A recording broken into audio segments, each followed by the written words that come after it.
नमस्कार, स्वागत आहे तुमचं दिशाच रेसिपीमध्ये। आज आपण इथं कमी साहित्यामध्ये आणि कमी वेळेमध्ये तयार होणारा मुरंबा करणार आहे किंवा याला तुम्ही साखर आंबा सुद्धा म्हणू शकतात। आता छान रसरशीत मुरंबा होण्यासाठी मी काही टिप्स सांगितलेले आहे, ते टिप्स तुम्ही नक्की फॉलो करून बघा। चला तर मग रेसिपीला सुरुवात करूया। आता इथं कैरी स्वच्छ धुवून घ्यायची आणि पुसून घ्यायची आहे। आता पुसून झालेली आहे, लगेचच कैरीची साल काढायची आणि साल अजिबात राहू द्यायची नाही, नाहीतर थोडासा मुरंबा कडवट होऊ शकतो। तर त्यासाठी साल पूर्ण काढायची आणि अशा पद्धतीने कैरीचा खीस तयार करायचा आहे। आता कैरीचा खीस तयार करून झालेला आहे। आता लगेचच गॅसवर कढई ठेवायची। कढई थोडी तापली की लगेचच त्यामध्ये खिसून घेतलेली कैरीचा खीस टाकायचा आहे। आता कैरीचा खीस अगदी मिनिटभरासाठी परतवून घ्यायचा आहे, जास्त वेळ परतण्याची अजिबात गरज नाही। आता यामध्ये लगेचच साखर टाकायची आहे। आता इथं 1.5 किलो कैरी घेतलेली होती, त्यासाठी 1 किलो साखरचा वापर केलेला आहे किंवा गोडचं प्रमाण तुम्ही कमी जास्त करू शकतात किंवा साखरऐवजी गुळाचा वापर सुद्धा तुम्ही करू शकतात। आता साखर विरघळायला सुरुवात झालेली आहे। सतत आपल्याला पाक मिक्स करायचा आहे, नाहीतर तळाशी पाक हा जळू शकतो, तर त्यासाठी सतत मिक्स करायचं आहे। आता छान अशी पाकला खळखळून उकळी येऊ द्यायची आहे। आता उकळी आलेली आहे। आता गॅस कमी करायचा आणि मंद आचेवरती आपल्याला मुरब्बा होऊ द्यायचा आहे।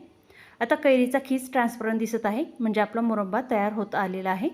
आता लगेचच चेक करायचं आहे। तर बघा, चमच्याने पाक पडायला वेळ लागत आहे, म्हणजे आपला पाक तयार झालेला आहे। किंवा तुम्ही अशा पद्धतीने बोटाच्या सहाय्याने चेक करायचं आहे। इथं एक तारी पाक व्यवस्थित तयार झालेला आहे। गॅस बंद करायचा आणि मुरब्बा आपल्याला थंड होऊ द्यायचा आहे। आता मुरब्बा थंड झालेला आहे। आता तुम्हाला जर गोड आंबट आवडत नसेल, थोडा चटपटीत हवा असेल, तर वाटीमध्ये आपल्याला जेवढा लागत असेल तर तेवढा वाटीमध्ये काढायचा आणि त्या मुरंब्याला आपल्याला तडका द्यायचा आहे। त्यासाठी तडका पॅनमध्ये 1 चमचा साजूक तूप टाकायचं, त्यामध्ये जिरं मोहरी टाकायची आणि सुकलेली लाल मिरचीचे छोटे छोटे तुकडे करायचे आणि ते टाकायचे आहे। आता हिरवी मिरची ऐवजी तुम्ही लाल मिरची टाकायची, म्हणजे छान मुरंब्याला चटपटीतपणा येईल। आणि आता इथं बघा, छान मुरंबा वाटीमध्ये काढलेला आहे, त्यावरती हा तडका टाकायचा आणि बघा, छान चटपटीत असा मुरंबा तयार झालेला आहे। छान तडका दिला आणि गरमागरम पोळी किंवा पराठ्यासोबत तुम्ही सर्व करायचा, खूप छान लागतो, टेस्टी लागतो। आणि विशेष म्हणजे मुलांना जर तुम्ही टिफिनवरती देत असाल तर ब्रेडला सुद्धा तुम्ही लावून देऊ शकतात। जॅमऐवजी अशा पद्धतीने मुरंबा लावला तर लहान मुलंसुद्धा आवडीने खातील।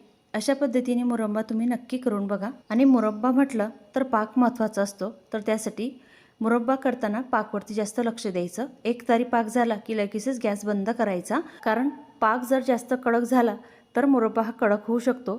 छान रसरशीत होण्यासाठी ही टिप्स नक्की फॉलो करा। आणि सर्वात महत्त्वाचं म्हणजे अगदी साधी सोपी रेसिपी आहे, कमी वेळेमध्ये कमी साहित्यामध्ये ही रेसिपी तयार होते। रेसिपी आवडली असेल तर लाईक शेअर सबस्क्राईब करा। धन्यवाद।